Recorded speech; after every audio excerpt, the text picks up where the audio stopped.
नमस्कार. आत्मविश्वासाची उदाहरणं केवळ भारतातच नव्हे तर जगातील अनेक देशांमध्येही पाहायला मिळतात.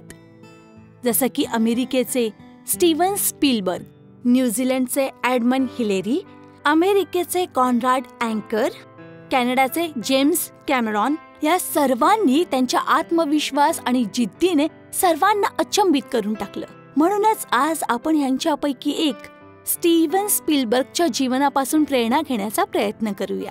धन्यवाद. 18 डिसेंबर 1946 मध्ये ओहायोच्या सिन्सिनाटीमध्ये स्टीवन स्पीलबर्गचा जन्म झाला होता.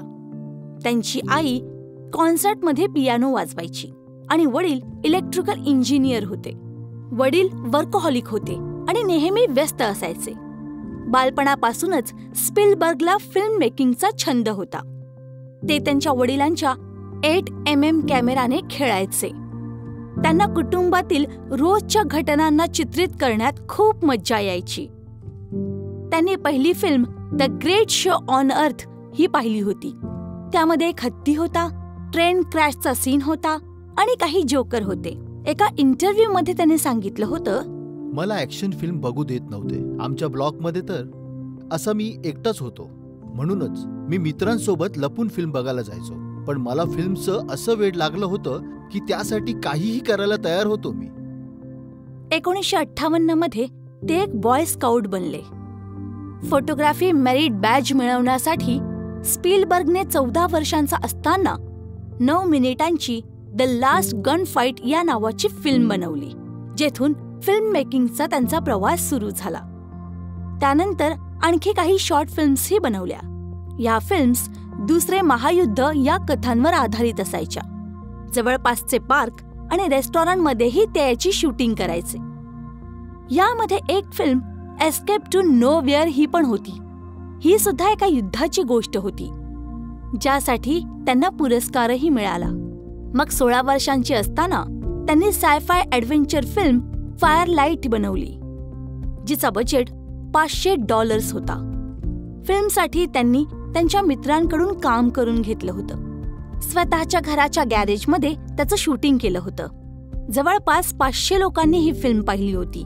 या फिल्मपासून त्यांना फक्त $1 नफा झाला होता.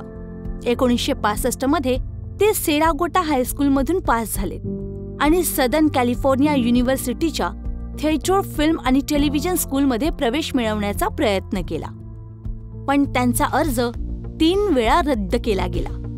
मग त्यांनी कॅलिफोर्निया स्टेट युनिव्हर्सिटीमध्ये BA मध्ये प्रवेश घेतला, पण शिक्षण पूर्ण केलं नाही.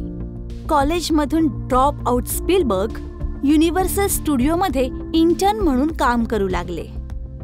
आठवड्यातून 7 दिवस ते काम करायचे, पण मोबदला काहीच मिळत नव्हता.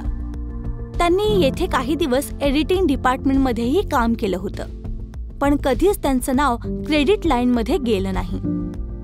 निर्देशक म्हणून स्पीलबर्गला पहिली नोकरी तेव्हा मिळाली जेव्हा त्यांना नाईट गॅलरीच्या 1969 पायलट एपिसोडच्या एका सेगमेंटला निर्देशित करण्यासाठी कामावर ठेवले होते, जो रॉड सर्लिंगने लिहिला होता आणि हॉलिवूडची प्रसिद्ध अभिनेत्री जॉन क्रॉफर्ड ह्यामध्ये अभिनय करत होती.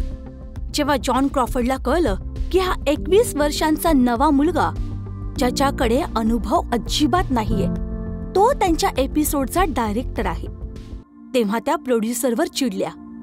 पण जेव्हा त्यांनी युवक स्पीलबर्ग सोबत काम करायला सुरुवात केली तेव्हा त्या खूप प्रभावित झाल्या. त्यांच्या लक्षात आलं की स्पीलबर्ग एक जिनियस यंगस्टर आहे.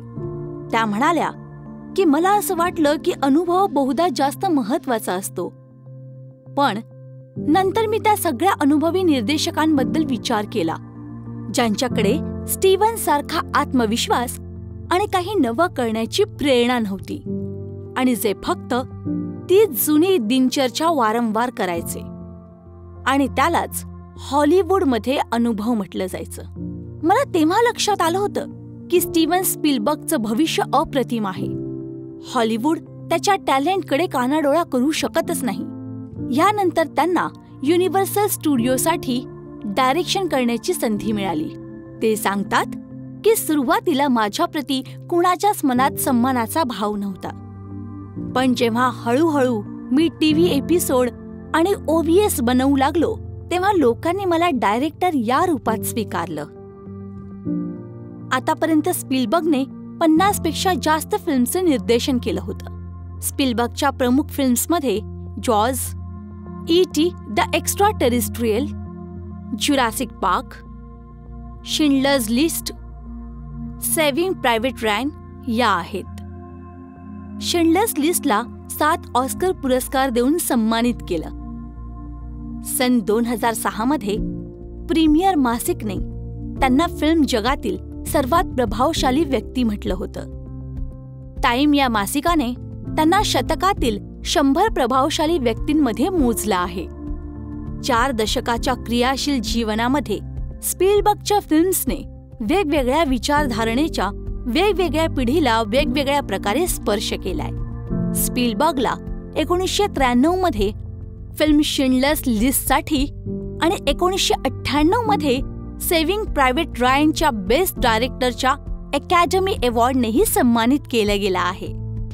जर अवॉर्ड्सबद्दल बोलायचं तर क्वचितच असा कोणता अवॉर्ड असेल जो त्यांना मिळाला नसेल. स्पीलबर्गने विषमातून विषम परिस्थितीमध्येही कधीच पराजय स्वीकारला नाही आणि आत्मविश्वासाच्या बळावर त्यांनी त्यांची स्वप्न पूर्ण केली. निर्माता निर्देशक स्पीलबर्गचं जीवन आपल्या सर्वांसाठी प्रेरणादायी आहे.